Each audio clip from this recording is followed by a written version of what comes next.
मित्रांनो, आपण मागच्या व्हिडिओ लेक्चरमध्ये तिसऱ्या प्रकरणाला सुरुवात केली होती आणि तिसरं जे प्रकरण आहे ते म्हणजे आपलं शाश्वत विकास. आपण या विषयाच्या संदर्भामध्ये GE अर्थात जेनेरिक इलेक्टिव्ह हा विषय चालू केलेला आहे आणि त्याच्या अंतर्गत आपण 2 प्रकरणांचा पूर्णपणे अभ्यास केला. तिसऱ्या प्रकरणाला सुरुवात केल्यानंतर अर्थात तिसऱ्या प्रकरणाचं नाव आहे शाश्वत विकास. या प्रकरणाला सुरुवात केल्यानंतर आपण ह्या प्रकरणामध्ये शाश्वत विकासाची व्याख्या, अर्थ, संकल्पनाही समजून घेतली. शाश्वत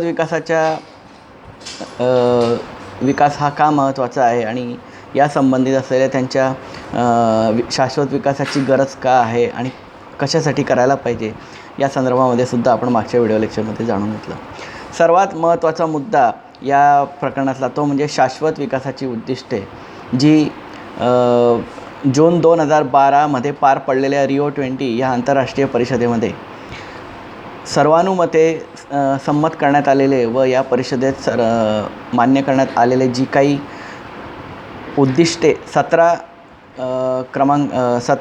प्रकारची जी काही उद्दिष्ट किंवा ध्येय जी सांगण्यात आली आणि जी सर्वानुमते मानण्यात आली व स्वीकारण्यात आली, अतिशय महत्त्वाची ही उद्दिष्टे आहेत आणि ध्येय आहेत की जेणेकरून शाश्वत विकासाच्या बाबतीमध्ये प्रत्येकाने जागरूक कसं राहिलं पाहिजे, विकास करत असताना आपण कोणत्या गोष्टीकडे लक्ष दिलं गेलं पाहिजे, कोणत्या गोष्टी टाळल्या गेल्या पाहिजे, या सर्व बाबतीमध्ये 17 कलमी किंवा 17 उद्दिष्ट किंवा ध्येयांची पूर्तता करण्यासाठी प्रत्येक ध्येयामध्ये कोणत्या ना कोणत्या गोष्टीची तरतूद केलेली आहे हे सुद्धा आपण मागच्या व्हिडिओ लेक्चरमध्ये समजून घेतलं.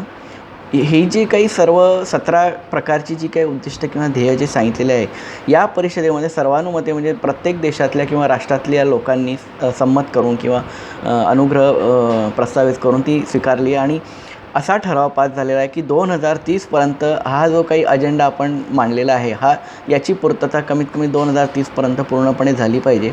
नाहीतर त्या देशाला अनेक प्रकारच्या समस्येला तोंड द्यावं लागेल. अनेक आपत्तीजनक परिस्थिती त्या प्रदेशात निर्माण होऊ शकते. म्हणजे कुठल्या ना कुठल्या प्रकारची भाकीतं या परिषदेमध्ये मांडली गेलेली आहे, ती संशोधकांनी सुद्धा सांगितले. म्हणूनच अशा प्रकारचा अजेंडा किंवा अशा प्रकारची उद्दिष्टांची पूर्तता करण्यासाठी 17 प्रकारची जी ध्येय सांगण्यात आलेली आहे ती पूर्ण करणे अतिशय महत्त्वाचे आहे. असा हा मुद्दा होता. आता आपण नवीन मुद्द्याला सुरुवात करणार आहोत आणि आपला जो टॉपिक आहे तो म्हणजे विविध परिसंस्थांमधील शाश्वत विकास.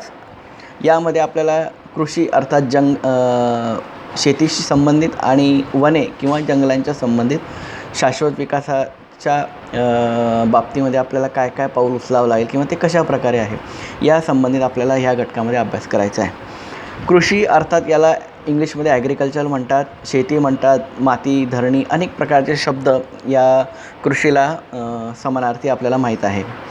वास्तविक पाहता ॲग्रिकल्चर हा जो काही शब्द आहे हा लॅटिन भाषेतील ॲग्रिकल्चरा या शब्दापासून आलेला आहे. अर्थात लॅटिन जो शब्द आहे ॲग्रिकल्चरा याचा अर्थ होतो जमीन कसणे किंवा जमिनीची मशागत करणे. याच्यावरून ॲग्रिकल्चराचं ॲग्रिकल्चर आणि ॲग्रिकल्चरल असे शब्दांचा प्रयोग आपल्या प्रत्येक ठिकाणी होत असतो.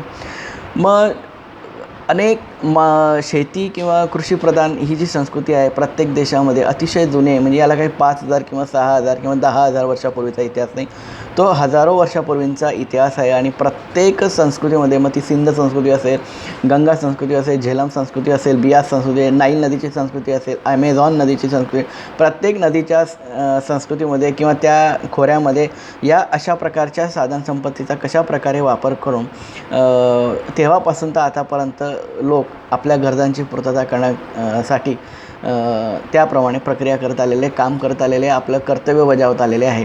म्हणजे मातीचा संबंध अतिशय अनादी काळापासून मानवाचा राहिलेला आहे आणि त्याचप्रमाणे सुरुवातीला तो चांगल्या प्रकारे मातीची किंवा जमिनीची मशागत करत होता, ती कसत होता, चांगल्या प्रकारे तिची देखभाल करत होता.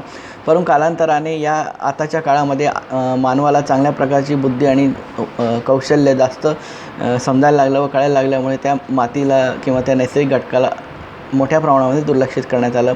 अनेक प्रकारचे मानवनिर्मित प्रयोग त्या ठिकाणी करण्यात येऊ लागले आणि विविध प्रकारचे घटक मातीमध्ये किंवा जमिनीमध्ये वापरून जमिनीची नापीकता आणि कस हा जवळजवळ कमी होऊन गेला आणि त्यामुळे येणारं उत्पादन जे आहे ते अतिशय कमकुवत असतं आणि ते मानवाच्या आरोग्यास ते अतिशय हानिकारक असतं. अशा प्रकारे या कृषीला संवर्धित व सुरक्षित व जमिनीला चांगल्या प्रकारे ठेवण्यासाठी शाश्वत विकासामध्ये कशा प्रकारची प्रक्रिया राबवता येईल, काय भूमिका असेल, कोणते मुद्दे आहेत जेणेकरून आपली जी काही जमीन आहे मग ती कोणाची का असेल ना, मग ती अर्धा एकर असेल किंवा 10 एकर असेल किंवा कितीतरी एकर असेल, ही जमीन कशा प्रकारे तो चांगली कसू शकतो, नांगरू शकतो आणि मशागत करू शकतो.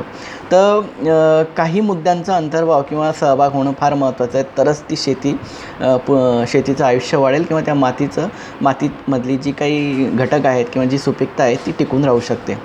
मग यामध्ये त्यांनी असं सांगितलं आहे की जर शाश्वत विकास करायचा असेल तर काही गोष्टी आपल्याला लक्षात ठेवणं आवश्यक आहे. त्याच्यामध्ये पहिलं आहे गावरान बियाणांचा वापर व सुधारित व स्थानिक वाण पेरणी. म्हणजे जुन्या काळी जे काही वाण वापरत होते ते कालांतराने मध्ये बंद होऊन गेले होते. बंद झाल्यानंतर संकरित किंवा हायब्रिड प्रकारचे वाण निर्माण केले. पण या वाणामुळे काय झालं की मानवाने स्वतःचं आरोग्य कमी केलं आणि परिणामी कमीत कमी याच्यामध्ये जास्तीत जास्त उत्पादन कशा प्रकारे निघू शकतं. परंतु अशा प्रकारचे उत्पादन घेऊन स्वतःचं आरोग्य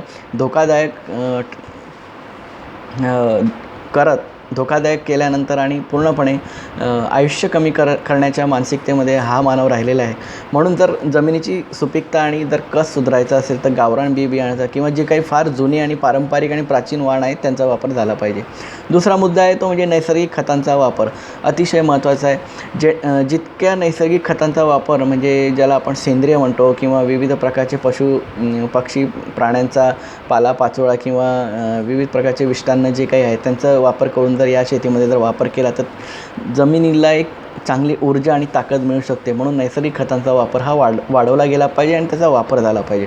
तिसरा जो मुद्दा आहे तो म्हणजे नैसर्गिक तणनाशकांचा व कीटकनाशकांचा वापर करायचा, परंतु तो कमी प्रमाणामध्ये करायचा आहे. केव्हा करायचा की जेव्हा त्या पिकांमध्ये किंवा उत्पादनाची वाढ होत असताना काही कीड लागत असेल किंवा काही खराब होत असेल तर तेव्हा हे तणनाशक फवारले गेले पाहिजे. पुढचा जो मुद्दा आहे तो म्हणजे पर्याप्त पाण्याचा कृषीसाठी वापर, आधुनिक जलसिंचन पद्धतीचा वापर. जलसिंचनाचा वापर हा जरी मानवनिर्मित आणि अत्याधुनिक असला तरी त्याला वेळेची मर्यादा आहे, त्याला कालावधी आहे. खूप मोठ्या प्रमाणात पाण्याचा जलसाठा जर एखाद्या शेतकऱ्याकडे असेल आणि त्याने ठरवलं की दिवसभर द्यायचं तर अशा प्रकारचं करणं हे चुकीचं आहे. कारण त्या ठिकाणी मातीची सुपीकता कमकुवत होते आणि मातीमधले जे काही क्षार किंवा जे प्रमाण जे प्रथिने आहेत किंवा जे प्रोटीन्स ज्याला आपण होते वाहून जातात आणि अति जलसिंचनामुळे या सगळ्या गोष्टी घडत असतात. म्हणून जलसिंचनाचा उपयोग हा अतिशय कमी प्रमाणात आणि वेळेची मर्यादा लक्षात घेऊन केला पाहिजे.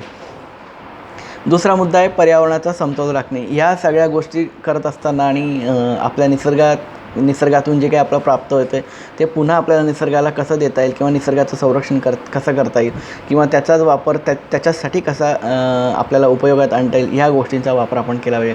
उदाहरणार्थ नैसर्गिक खतांचा वापर म्हणजे त्याच जमिनीमध्ये आपण मिश्रण मिसळायचं आणि त्या जमिनीला सुपीकता तयार करायचं. पुन्हा अनेक झाडांची निर्मिती, पुन्हा तोच पालापाचोळा त्या ठिकाणी कंपोस्ट खताच्या वापरामध्ये तो वापरायचा, पुन्हा तो डिकंपोज करायचा. म्हणजे अशा प्रकारची ही सायकल चालत असते. म्हणून पर्यावरणाचा समतोल राखणे अतिशय महत्त्वाचं आहे. पुढचा मुद्दा आहे मृदा प्रदूषण टाळणे. हे अतिशय महत्त्वाचा मुद्दा आहे की जमिनीचं प्रदूषण दिवसेंदिवस वाढत आहे. का?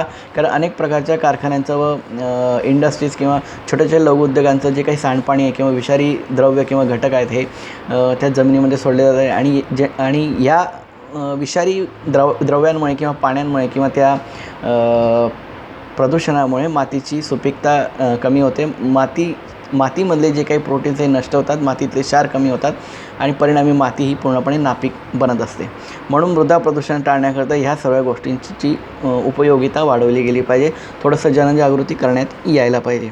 पुढचा मुद्दा आहे मिश्र पीक पद्धतीचा वापर. आपण बऱ्याच वेळेला काय करतो, मान्य आहे मला, भारतीय शेतकरी हा पावसावर पूर्णपणे अवलंबून आहे. असा शेतकरी की ज्याच्याकडे विहिरीला पाणी नाही, कुठल्या प्रकारचं सिंचनाची सुविधा नाही, तो पावसावरच अवलंबून राहतो. म्हणून तो एखाद्या पिकाची शेती करतो. परंतु जर पावसाचं प्रमाण जर जास्त असेल तर एका पिकाबरोबर दुसऱ्याही पिकाची लागवड जर केली तर संयुक्तिक ठरेल आणि त्यालाही चांगल्या प्रकारचा नफा होऊ शकतो. म्हणून मिश्र पीक पद्धतीचा वापर करणे हे योग्य आहे, म्हणजे काळाची गरज आहे.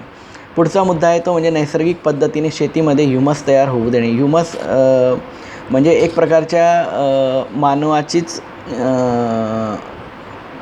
मानवाचीच किंवा प्राण्यांची जी काही विष्ठा असते त्या ठिकाणी शेतीमध्ये वापर करून, म्हणजे उदाहरणार्थ गोबर गॅससाठी जी प्रक्रिया केली जाते त्या प्रकारची अनेक प्रकारचे संडास किंवा बाथरूम त्याच्यातलं सांडपाणी वगैरे ते त्या ठिकाणी जर त्याचा वापर केला, आणि हे काही वाईट नाही आहे.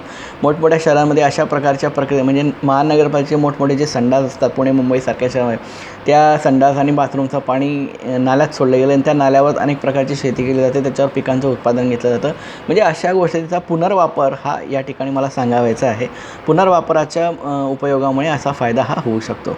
पुढचा मुद्दा आहे पीक फेरपालट पद्धतीचा वापर करणे. म्हणजे एक पीक घेतल्यानंतर पुन्हा दुसरं पीक घेणे, दुसरं पीक घेतल्यानंतर तिसरं पीक, मग असे एक थोडीशी एक नियोजन करून घ्यायचं आणि त्याप्रमाणे पिकांचा फेरपालट किंवा त्या पद्धतीचा वापर करणे अनिवार्य आहे. या सर्व मुद्द्यांचा अभ्यास केल्यानंतर शाश्वत विकासामध्ये कृषीची उपयोगिता, कृषीचं महत्त्व, अर्थात त्या मातीची किंवा त्या जमिनीचा कस आणि कशा प्रकारे ती टिकून धरेल किंवा ती टिकेल, या सगळ्या गोष्टींचा विचार करणं आवश्यक आहे.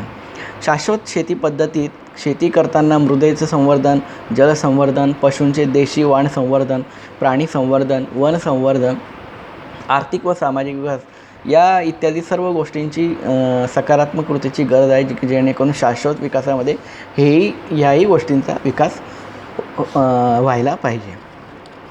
त्याचबरोबर कृषी विकासामध्ये नॅनो तंत्रज्ञानाचाही वापर वाढायला काही हरकत नाही आहे.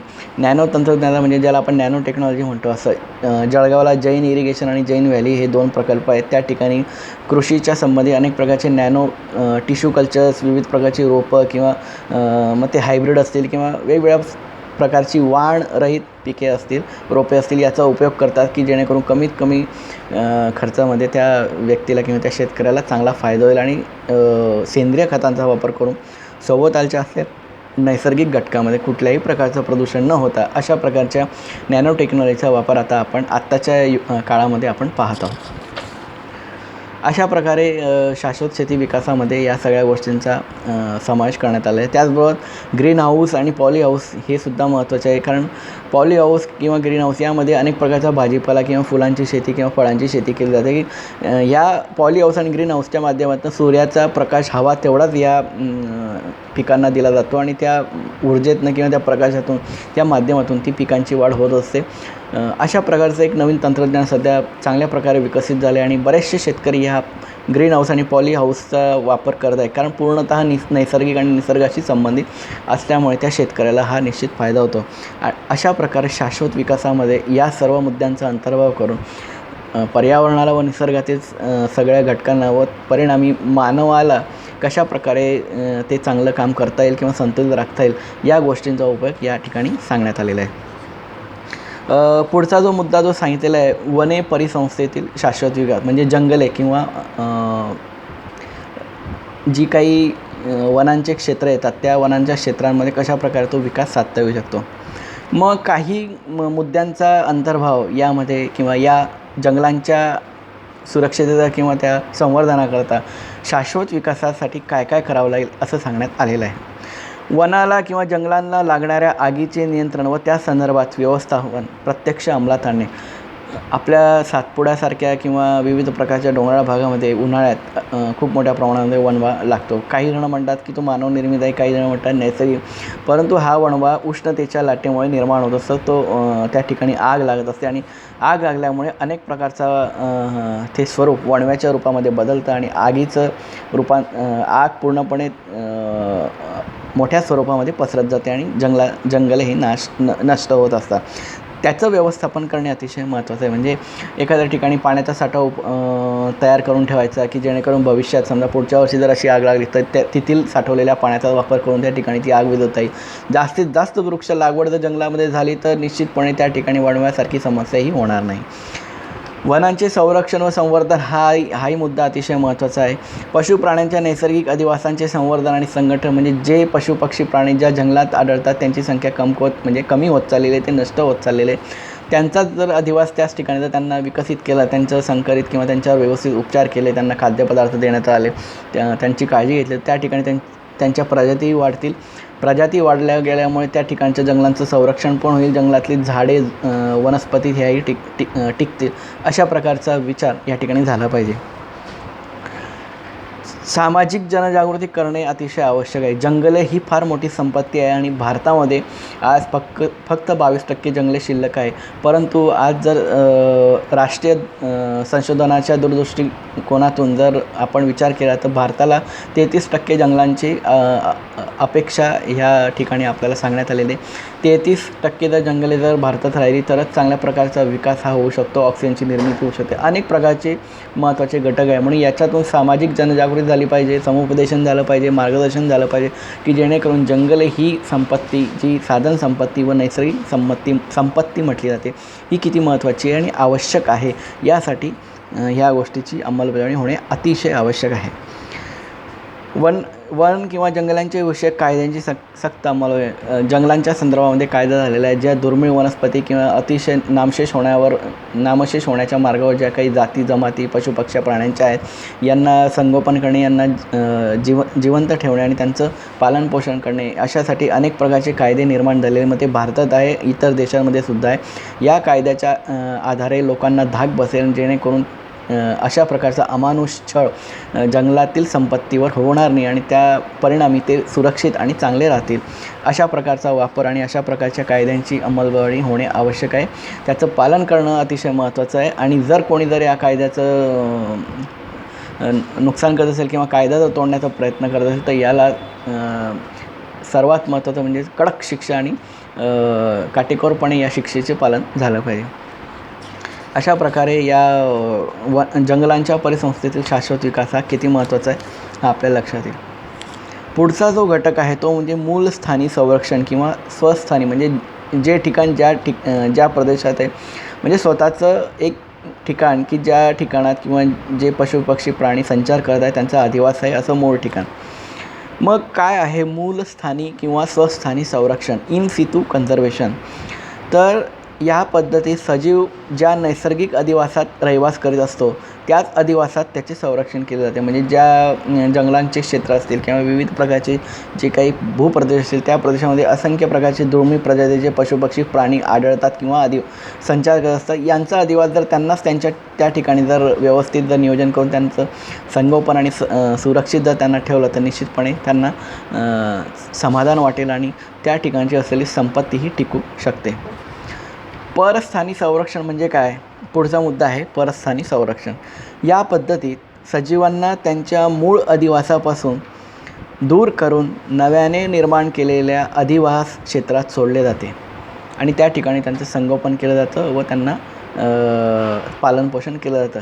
काही जंगले आहेत ते नामशेष होऊन अनेक प्रकारचे जंगलातले पशु पक्षी प्राणी दुसऱ्या ठिकाणी दुसऱ्या भूप्रदेशात किंवा शहरामध्ये येऊ लागले. त्यांना पकडून त्यांना धरून वेगवेगळ्या ठिकाणी राखीव जंगल निर्माण करून त्या ठिकाणी सोडण्यात येऊन त्यांचं पालनपोषण दुसऱ्या ठिकाणी केलं जातं. कारण मूळ जे अधिवास क्षेत्र या प्राण्यांचं होतं हे पूर्णतः बऱ्याच ठिकाणी नष्ट झालेलं आहे. म्हणून त्यांचा अधिवास परत देण्यासाठी अशा प्रकारची मानवनिर्मित राखीव जंगले निर्माण करण्यात आली आणि त्या ठिकाणी त्यांना सोडण्यात आले व संगोपन व पालनपोषण अशा ठिकाणी या जंगलांमध्ये विविध प्रकारचे उपाययोजना व नियोजन करून राबवण्यात येत आहे आणि ते चांगल्या प्रकारचं आहे. यामध्ये अनेक प्रकारचे पशु आहे, पक्षी आहेत, प्राणी, असंख्य जमाती आहेत व जाती जमातींचा अधिवास या ठिकाणी आपल्याला पाहायला मिळेल. तर जैवविविधता यामध्ये टिकून राहते आणि परिणामी जैवविविधता जर टिकली तर त्या ठिकाणची साधन संपत्ती पण टिकून राहते. जैवविविधतेचे संवर्धन करण्यासाठी शासनाच्या राष्ट्रीय वन्यजीव कृती कार्यक्रमांतर्गत काही बाबींचा समावेश केलेला आहे. जैवविविधतेचे संवर्धन करण्यासाठी शासनाच्या काही म्हणजे उद्दिष्ट किंवा काही ध्येय आहेत यांची पूर्तता करण्यासाठी काही बाबींचा समावेश करण्यात आलेला आहे. ते आता आपण पाहूया. पहिला आहे मानवी कृतीमुळे वनपरिसंस्थांमध्ये आणि प्रजातीय विविधता यामध्ये होणाऱ्या बदलांचा नियमित आढावा घेऊन तत्सम उपाययोजना अवलंबणे. म्हणजे मानवाच्या कृतीमुळे असंख्य वनपरिसंस्थेमध्ये अनेक प्रकारचा फेरबदल झालेला आहे, काही नुकसान झालेलं आहे. तर त्या सगळ्या गोष्टींवर उपाययोजना करून काहीतरी गोष्टींची वापर करून त्यांना व्यवस्थित ठेवणे किंवा व्यवस्थित संगोपन करणे यामागचा हा खरा उद्देश.